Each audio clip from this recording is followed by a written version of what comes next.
If you like this video, don't forget to subscribe, like, share, and comment.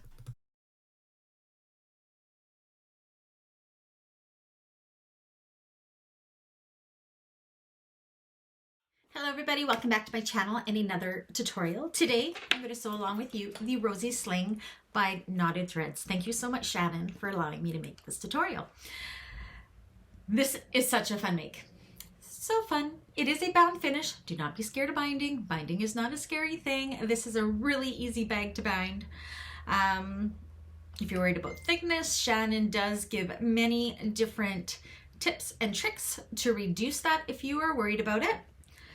Let me show you some of the amazing features of this bag first. So you can see here you have this front slip pocket panel, which is great for featuring a fabric or an embroidery or what have you for this front. I've chosen to do my favorite, the Beatles.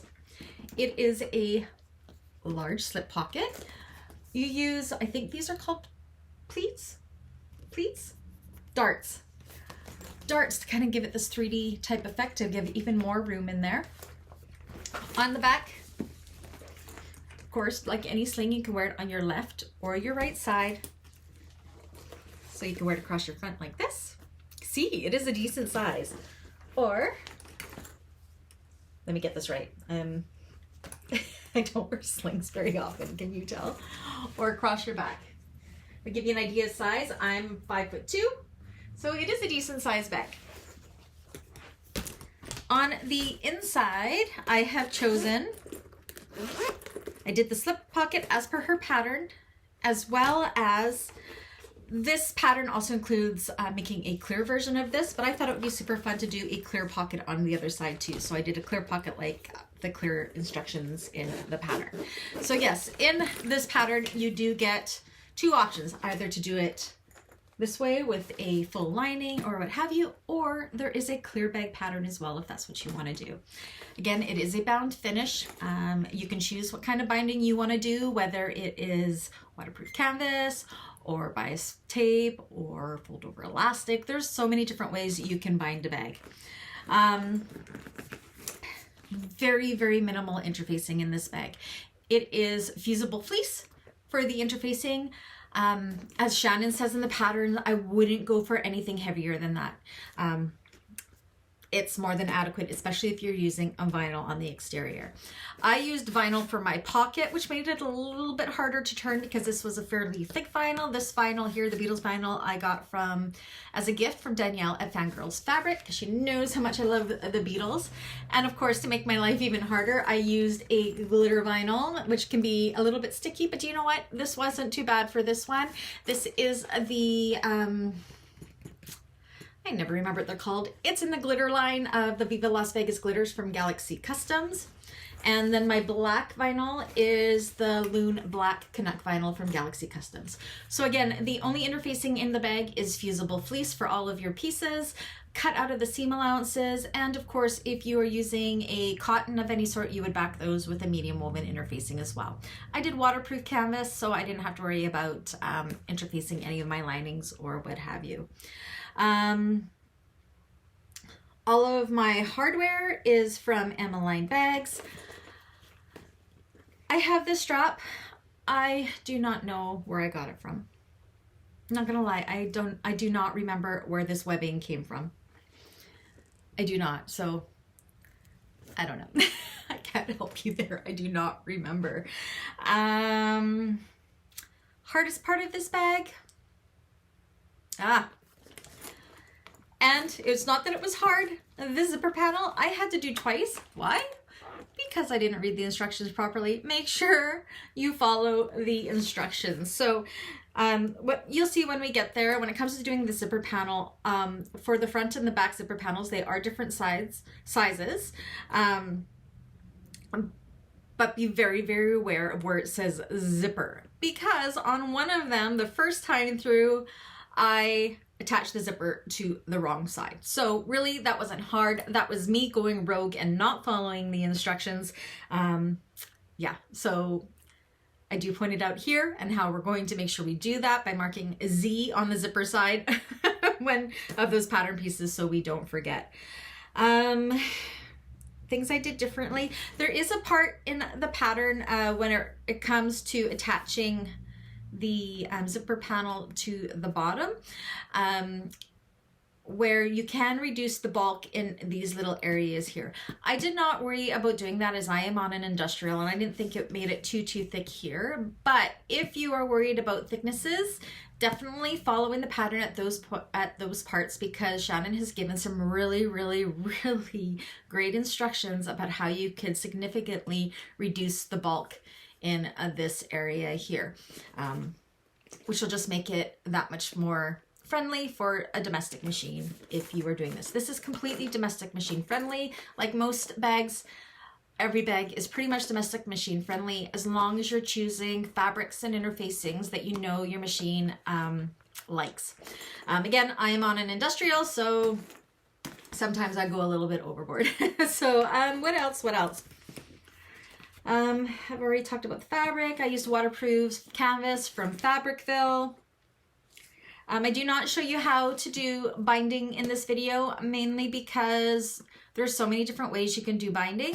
I did do waterproof canvas binding. I do not have a tutorial on how I do that just yet, but I have done it in my last couple videos. I will try to get that little tutorial up sometime soon, hopefully, but I do have a tutorial on how I do bias tape binding, which is down in the description in the Bagmakers 101 playlist. What else? Yeah, besides that, I think, yeah, I just love it. Anyways, how about we get to making this bag?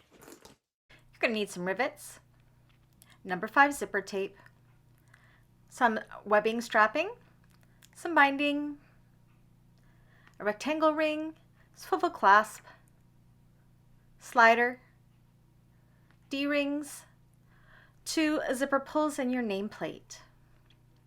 Okay, so you're going to need a front pocket piece A, all of the pieces, linings, and exteriors, as well as the decorative binding band there. Middle panel, lining and exteriors, as well as your fleece interfacing.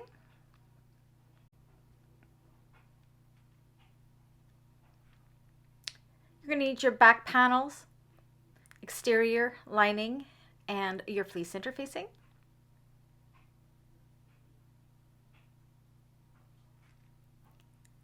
Your bottom gusset, exterior, lining, and fleece interfacing.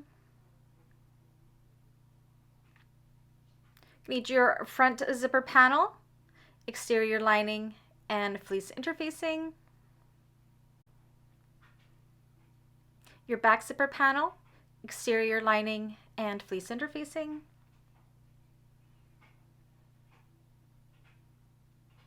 Rectangle ring connector with your Decovil Lite. D-ring connector with some Decovil Lite. And my 2 slip pockets here, all the pieces for that. Go ahead and prep an interface as per pages 10 through 12 in the pattern. Okay, so I'm going to take my front pocket piece. I've kind of cut out of my pattern piece here where the darts are going to go, and we are going to transfer those marks onto the back side of our exterior front pocket piece, all 3 of them.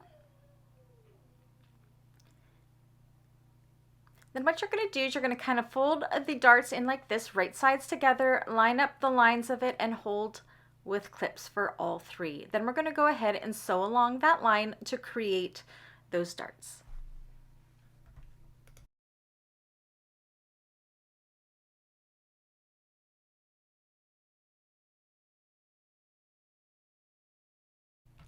You will repeat that with the lining piece as well.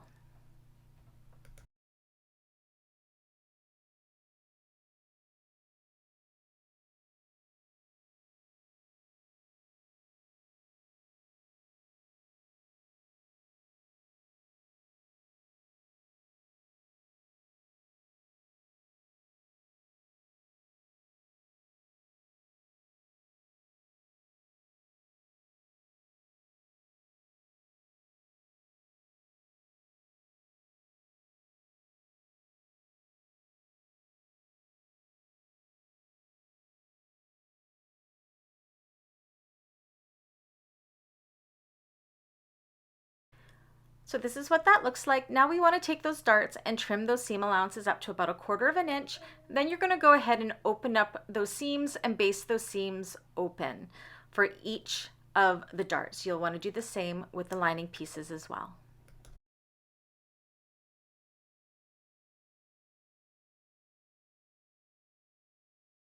Now what we want to do is we want to take our lining and kind of pop it out like this. And then we're going to put the lining and the exterior wrong sides together, opening up those dark seams and matching them all up and securing them with clips. You'll then go ahead in between those dark placements and evenly distribute the fabric all the way around.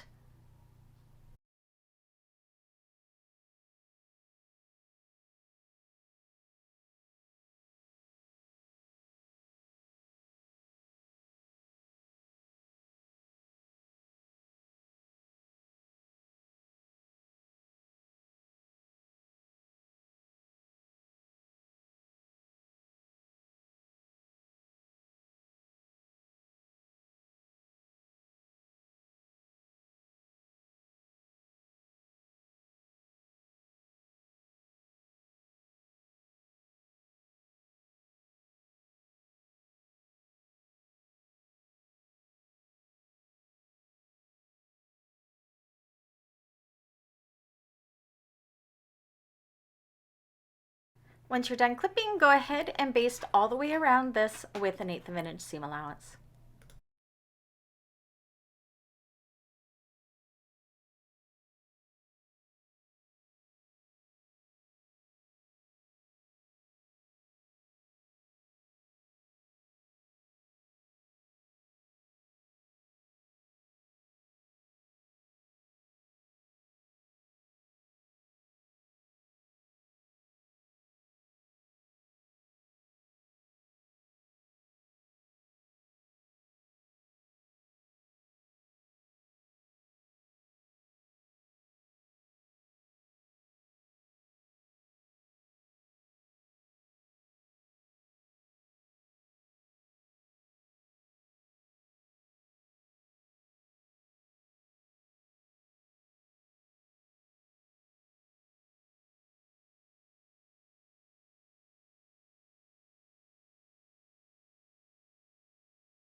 This is what that looks like. Now what we want to do is take our slip pocket trim and we're going to put some double-sided tape down each of the long edges. I've also drawn a center middle line on the wrong side of this. So take off the tape along the bottom side that's going to be on the lining side, and we're going to go ahead and stick this stick the raw edge of this curvy part of our front pocket right along that line. Now you want to kind of manipulate the accent piece to be the part that is curving up and around this. We do not want to accidentally pull our slip pocket straight. I don't know if we could do that if we wanted to. So just kind of do that. It'll end up looking a little bit curvy. Once you got that in place, take off the tape off the opposite side and fold this down and around like so.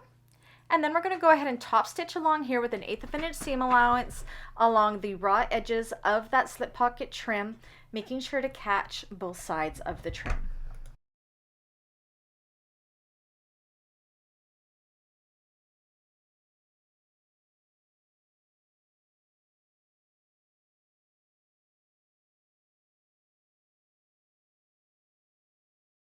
This is what that looks like all done. Once both sides have been caught evenly, go ahead and trim off any excess trim.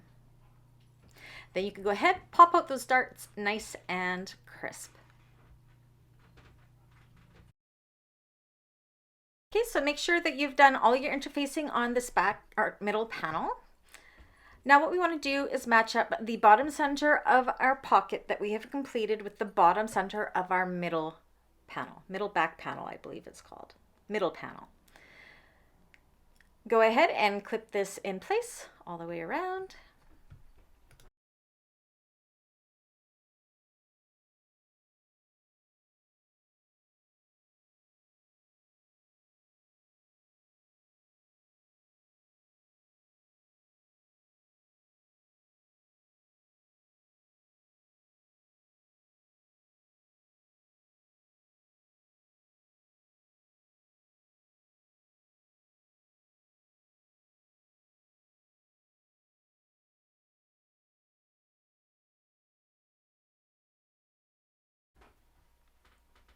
Once that is done, you're going to go ahead and you are going to baste with 1/8 of an inch seam allowance all the way around. Okay, so I've changed my mind. I have now switched to matte black hardware. This is the point where you want to put your nameplate or your handmade tag. Kind of decide where you want to place it so it'll be visible, making sure it will not get caught in the seam allowance when we go to sew this together. So this is where I've put mine. Backed it with some duct tape. Now I've gone ahead and I decided I wanted to put a clear slip pocket on one side, so I did that. There are instructions for that in the pattern if you decide to do that. We're going to take these two pieces, put them wrong sides together, the lining and the exterior, matching up your top center and your bottom center, and clipping everything in place so it will not shift. Go ahead and baste all the way around. That is our front panel complete. Now we're going to take our rectangle ring connector, and along the long curvy sides we're going to put little snips in like this on both sides.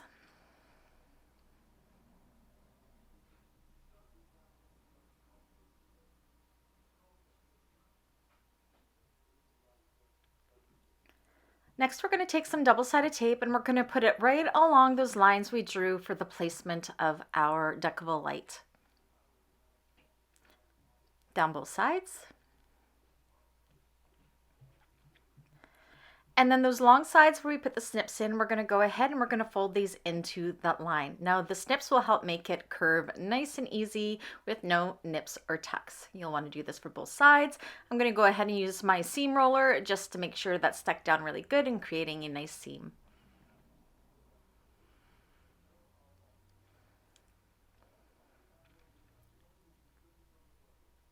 Now we're going to take some double-sided tape and just kind of put it down one side, just like so, a couple little strips on just one side. Then you're going to take your rectangle ring, you're going to slide it into the middle, and you'll see that it'll fit nicely in the narrower parts of this. And then you're going to bring the two short ends in nice and even together and use the double-sided tape to click them in place or to stick them in place. Then we're going to go ahead and from where the rectangle ring meets, we're going to measure down as per the pattern, draw a line with a erasable pen, and then we're going to go ahead and top stitch all the way around there.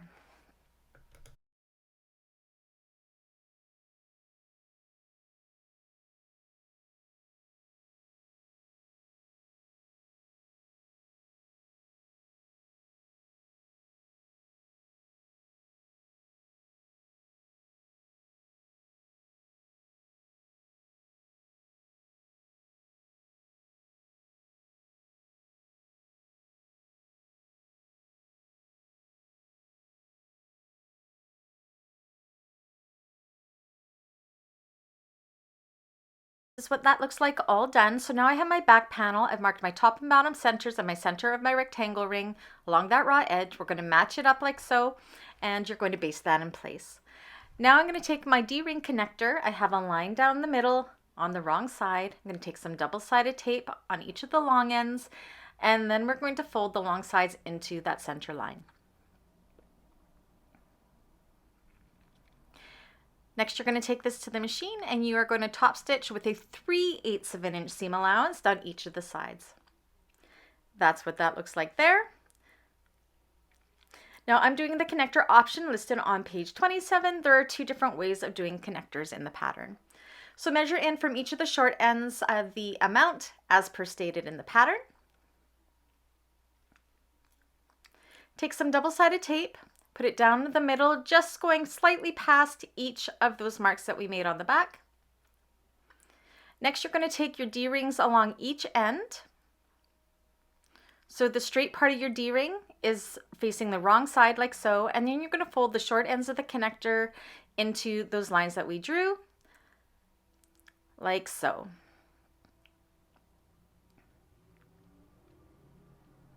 Now you're going to measure up from the bottom nice and centered. I'm also going to find the center of my D-ring connector like so to help get it nice and even. Measure up as per the pattern measurements and line this up nice and centered from the bottom and it should line up with the Decovil light piece that we had already fused onto the bottom. Now from the folded ends of where our D-rings meet, like so, you're going to measure in like the pattern, and you are going to top stitch along the straight edges up those short lines that we just drawn and around. Now I am pulling my threads long to tie them off in the back. If you're not going to do this, make sure you do back stitch well at the start and the stop.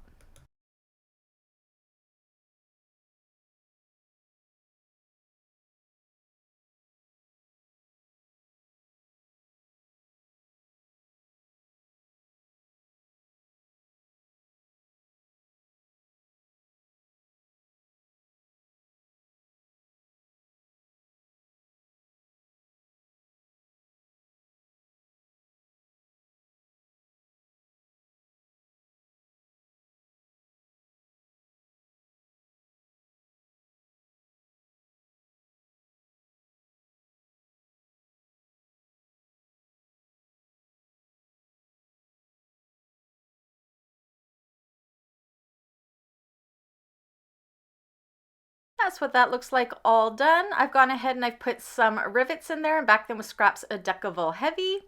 Now I did my other slip pocket the same way. Again, if you need a class on how I do slip pockets, it's down below in the description.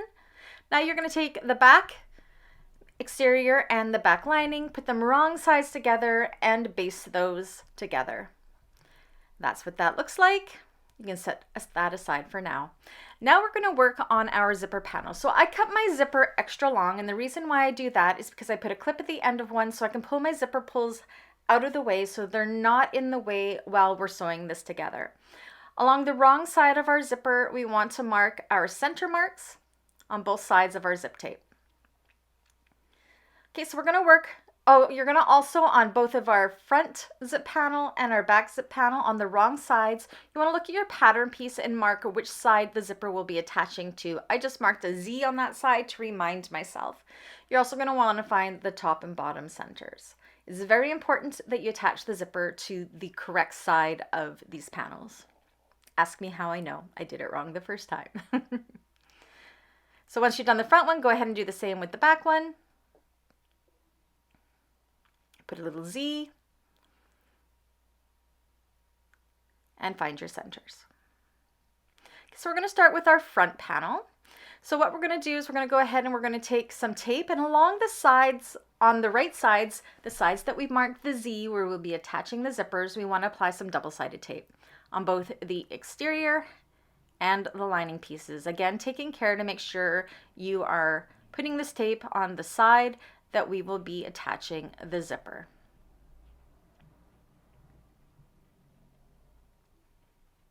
Do the same with the back panel. Again, being very aware that tape on this back panel goes along the top, so it is opposite from the front panel. This is where I went wrong the first time, and it was because I did not read the pattern. So definitely read the pattern through thoroughly. Okay, so I'm going to take my front panel. I have my exterior piece here. I'm going to put my zipper tape right sides together with this, matching up the center of our zipper tape and the center snip on this panel, and I'm going to stick the tape down. So I have these right sides together currently. Once that's secure, go ahead, take your lining piece and put this right side down, match up that top center, and stick it along the wrong side of the zipper tape like so. These panels, the exterior and the lining, should line up perfectly. We're going to go ahead and sew through here with a 3/8 of an inch seam allowance. Now I'm going to go ahead and change into my zipper foot. It's very, very important that we get a very accurate 3/8 of an inch seam allowance, and this is going to ensure that we definitely get that.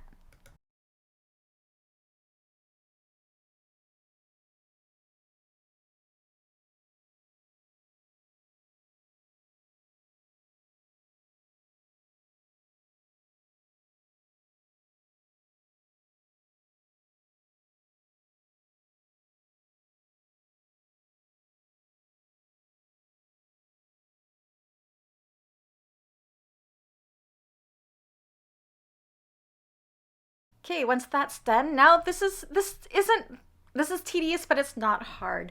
From our seams, we want to pull out that zipper tape, or not zipper tape, double-sided tape. So I'm going to start with my lining here. I find once I get a little piece of the double-sided tape up, you can just go ahead and pull it out. We do not want this to be stuck down because we want to make this nice and curvy. So we want to have a little bit of flexibility in our two panels at this point now that we have it sewn in place. Do the same with the exterior side. Pull away that double-sided tape. You can see it's not too hard. And then just on the lining side, right where this is curving, you're going to go ahead and you are going to just cart out little V's like so. And what this is going to do is going to help that lining lie nice and flat when we go to top stitch this in place, so we get a nice and curvy zipper panel. So you want to do it upon right where the curve is again on the opposite side. Just make sure you're not cutting your exterior and your zipper tape, just the lining. Now you're going to finger press the exterior nice and tight away from the zipper teeth as well as the lining, bringing those two panels wrong sides together and clipping their raw edges nice and taut away from the zipper teeth.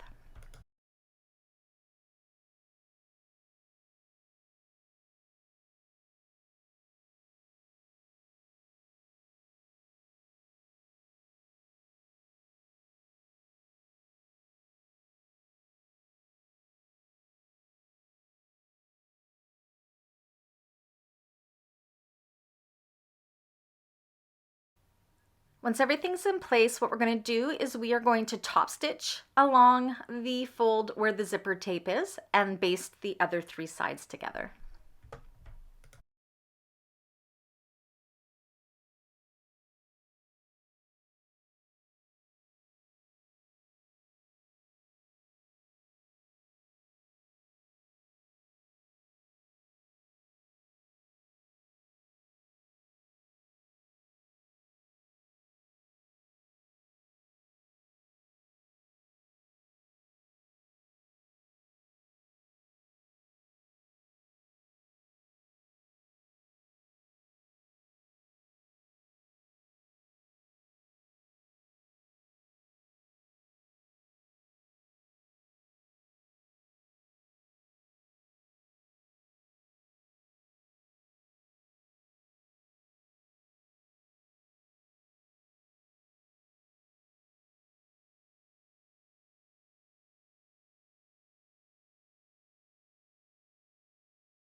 What that looks like.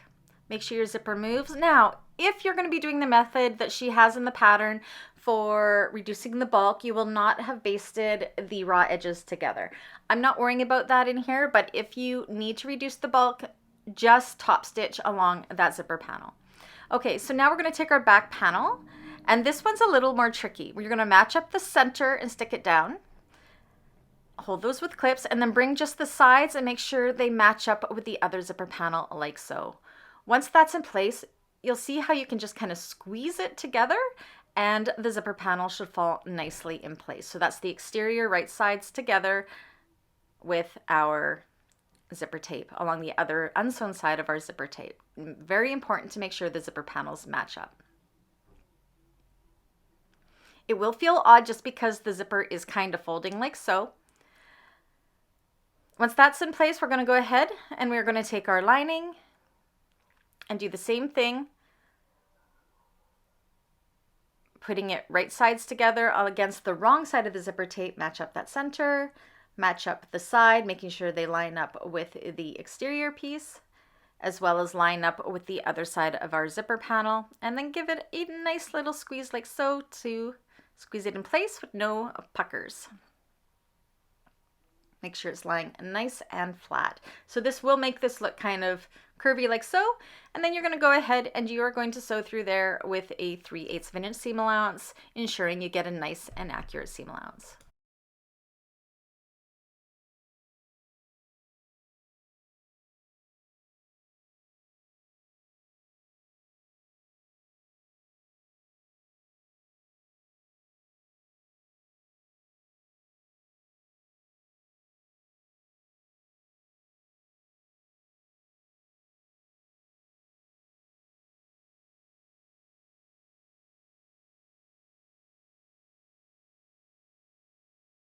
So go ahead and double check that when you open this up, you have a nice and fluid line there, which I do, and then you can go ahead and finish that zipper panel like we did with the first side.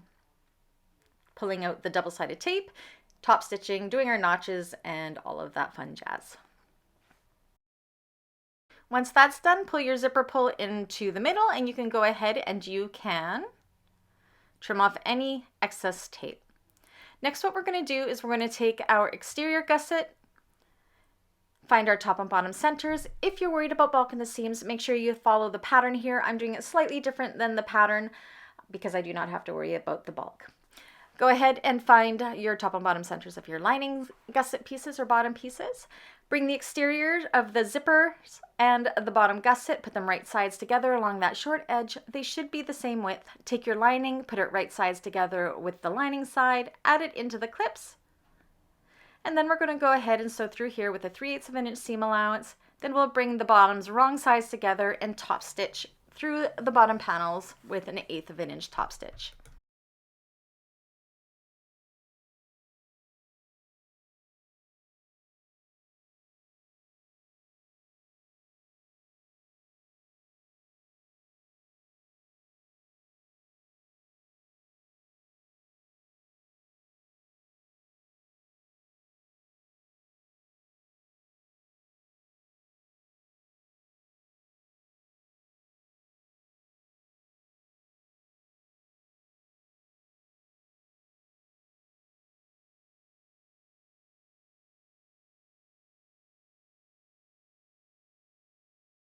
That's one side done. We're going to go ahead and do the exact same thing with the opposite side. This one feels a little bit more funky.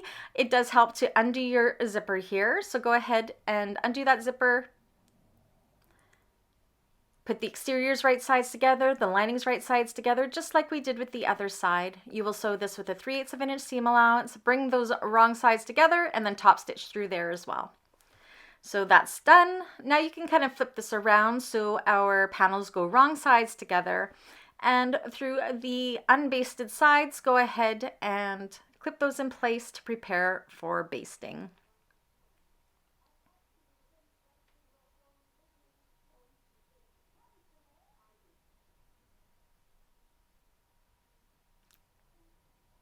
Do the same on the opposite side.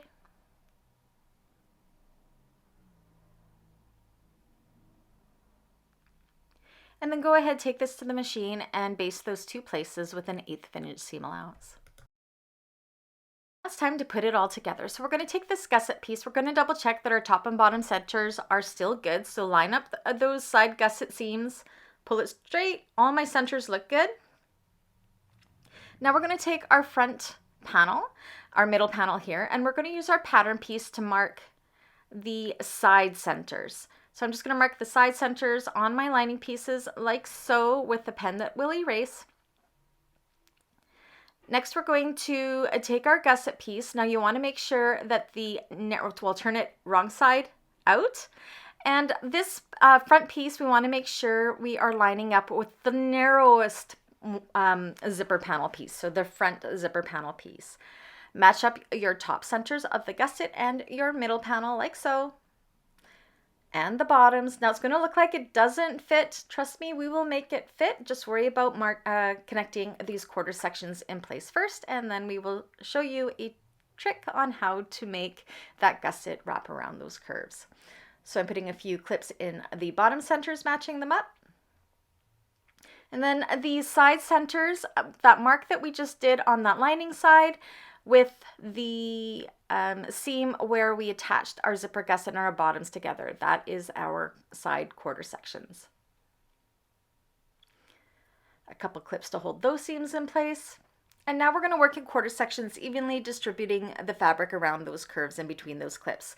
Now you'll see around the curves, it doesn't look like our gusset wants to go around. So what we're going to do is put like little in between 1/8 of an inch and 1/4 of an inch snips. And what this is going to do just in our gusset is it's going to make it so we can spread that fabric out to make it more flexible to go around those curves. Just like so, clip those in place. And you will do the same with all 4 corners, easing that fabric around all of the curves.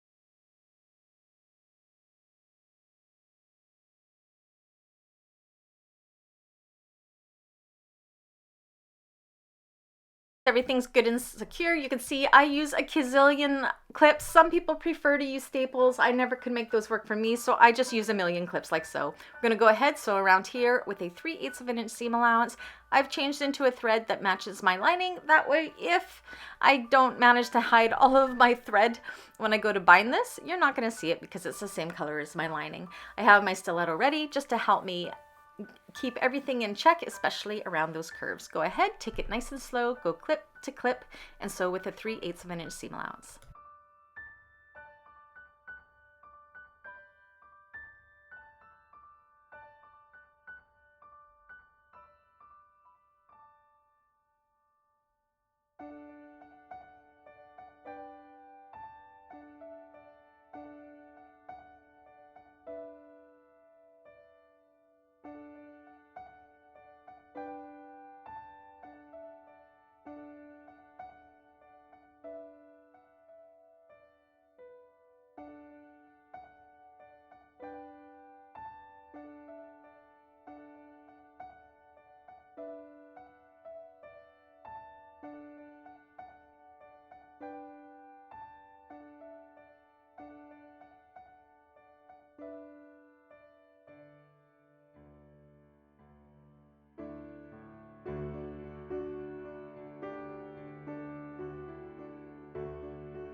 That's all done. As you can see, I'm just going to run my finger around here, make sure everything was caught, and it was. Go ahead and repeat the exact same thing with the opposite side.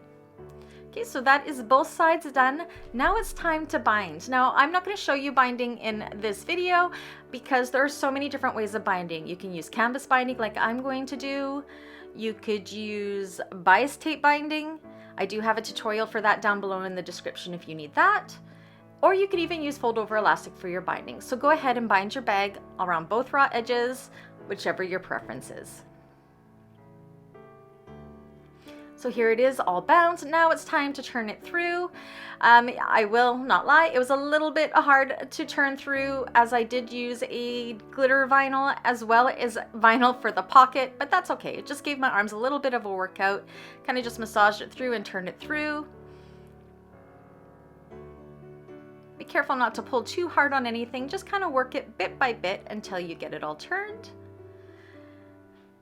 Once it comes, it is so easy, and then you want to make sure you are massaging and poking out all of your seams nice and taut. And you can see how the bag is coming together already. Look at that.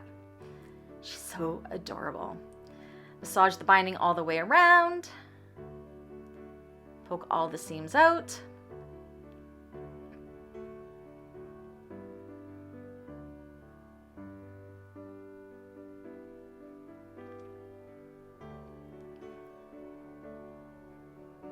Once you're satisfied with that, all you have left to do now is to go ahead and attach your sling strap or your webbing, whichever it's going to be.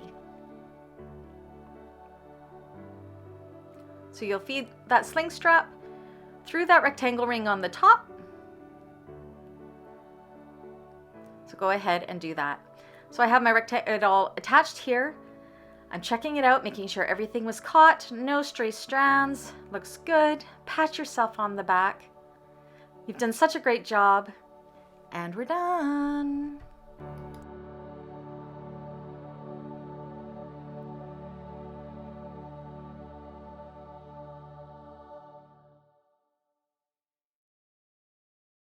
That's it. That's all. Wasn't that a fun sew?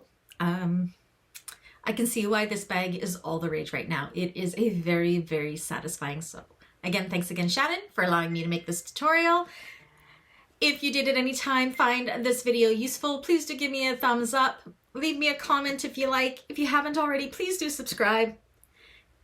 If you'd like to support my channel further, you can always buy me a coffee. That's linked down below in the description. Check out the membership side of the channel in case there's something there that calls to you as well. And until the next one, I'll catch you guys again. Bye!